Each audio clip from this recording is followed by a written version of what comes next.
Olá, seja bem-vindo a mais um programa Impressões. E nesse programa, a cada semana, você tem a oportunidade de conhecer um pouco mais sobre a vida pessoal e também política de um dos nossos entrevistados. E hoje o nosso convidado é o deputado federal Luiz Couto, do Partido dos Trabalhadores.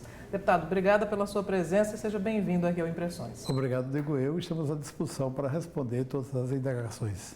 Deputado, o senhor é nascido em Soledade, no Cariri, aqui da Paraíba. Como é que foi a sua infância? Olha, eu nasci num sítio ligado ao município de Pocinhos. Tanto meu magistério eu comando de Pocinhos, mas o meu registro foi feito em Soledade.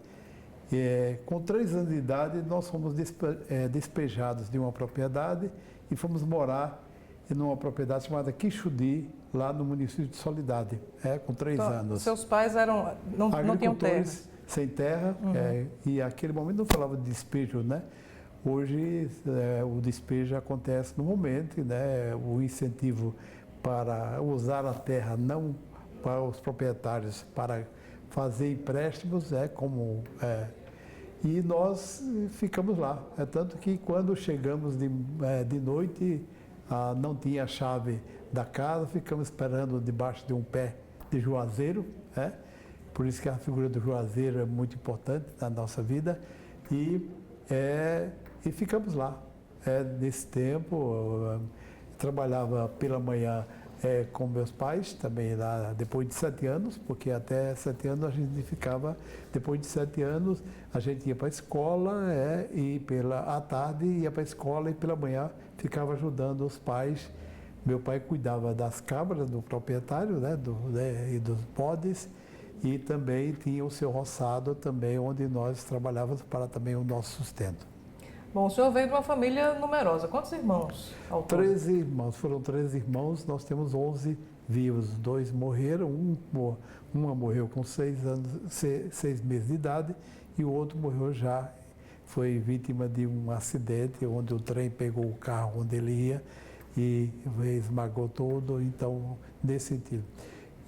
Meus pais eram pessoas de muita fé, e que minha mãe estudou até o 4º ano primário, escola primária, meu pai era semi-analfabeto,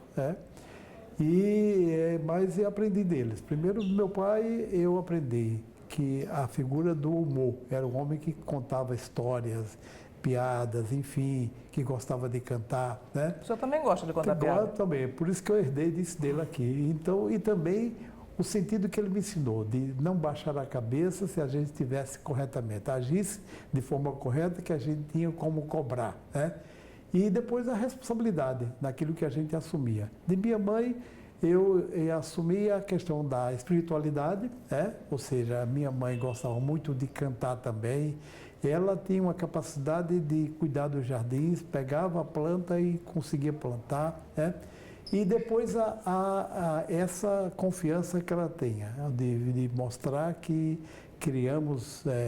foram criados esses filhos e filhas, com muito carinho, com muita dedicação.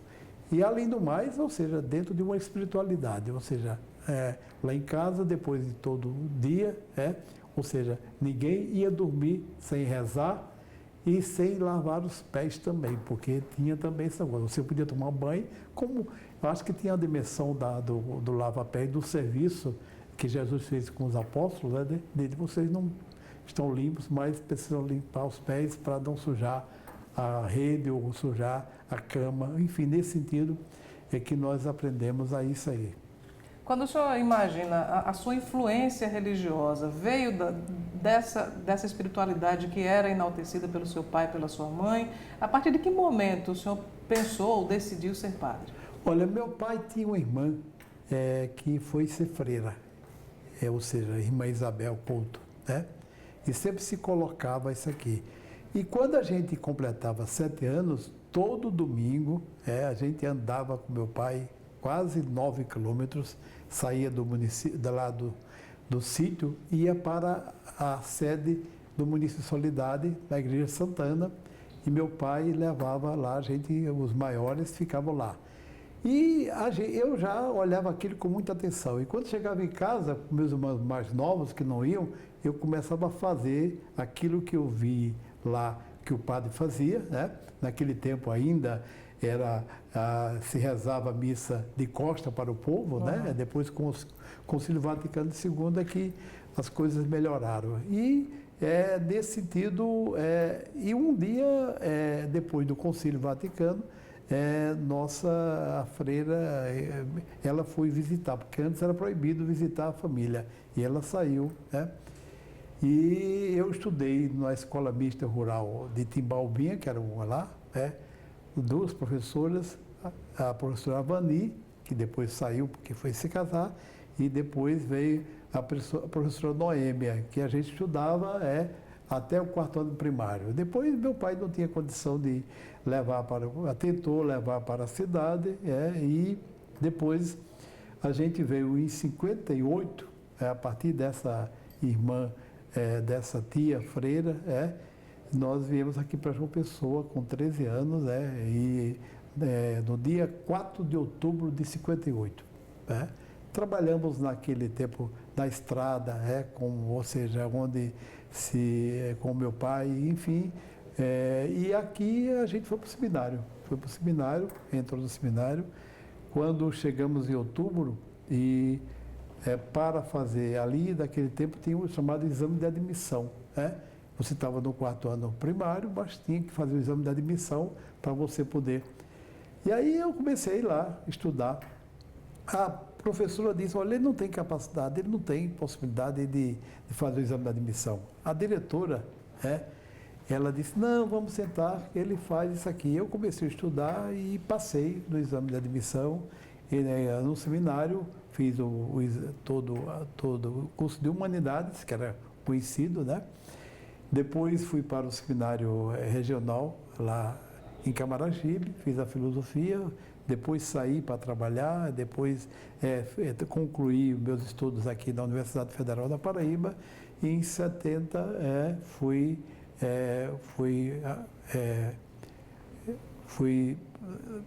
fiz o concurso e consegui ser professor da universidade no dia 1º de março de 1970. Eu comecei a ensinar na Universidade Federal da Paraíba. Voltando a essa época do seminário, deputado, foi difícil? A rotina do seminário era complicada, era difícil? Olha, o seminário, ele tinha antes, era dividido em divisões, 1ª divisão, 2ª divisão, 3ª divisão, depois tinha a turma da filosofia e a turma da teologia, que não podia se conversar uma com a outra. Cada divisão tinha um prefeito, e que a gente tinha, se a gente quisesse falar com um outro companheiro lá, tinha que falar com isso aqui, para ele ir lá, falar com o prefeito, aquela coisa. Mas houve um movimento chamado Por um Mundo Melhor. Por um Mundo Melhor. Esse movimento a gente colocou, e a primeira coisa nossa foi o seguinte, de a gente poder conversar. Como é que a gente ficava sem poder conversar com um colega que estava lá na aula e não podia conversar? Essa foi abolido, essa coisa, e se conversou. E depois o seguinte, o problema também das visitas também que tinham, que eram muito... E a gente saía sempre, às quintas-feiras, a gente saía à tarde para a gente dar catecismo nas escolas, né? E tem isso aqui. Foi mudando, quer dizer, depois a gente foi mudando, o seminário, a gente participou do processo também de combate à ditadura, várias manifestações, a gente estava lá, já participava.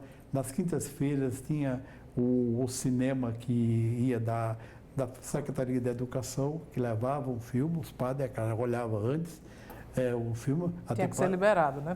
Padre Fernando Abaia era o censor, e tinha lá uma história de um padre que tinha deixado a batina e que naquele tempo chamava-se de apóstata, E aí tinha uma cena que era o beijo dele com a namorada que ele arranjou, e o padre botava a mão lá para ninguém ver.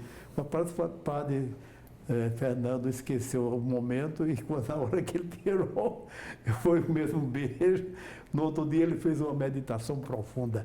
E era um momento, a gente estudava, primeiro tinha matérias que estudava no Pio XII, e outras matérias que eram estudadas no próprio seminário. Então, Nesse aspecto, a gente criou um cineclube, também a gente... No seminário. No seminário, o momento de... e, inclusive, tinha um colega nosso que estudou essa parte de eletrônica e fez uma espécie de rádio, e a gente pegava numa faixa de 2 quilômetros, pegava isso aqui, a Rádio Guarani, e que a gente tinha aí através de leituras, através da Brasil Urgente, do Frei Carlos Josafá, que era um jornal que tinha, material do Movimento de Educação de Base, enfim, era um momento importante também da cultura. E estudava no Pio XII, né?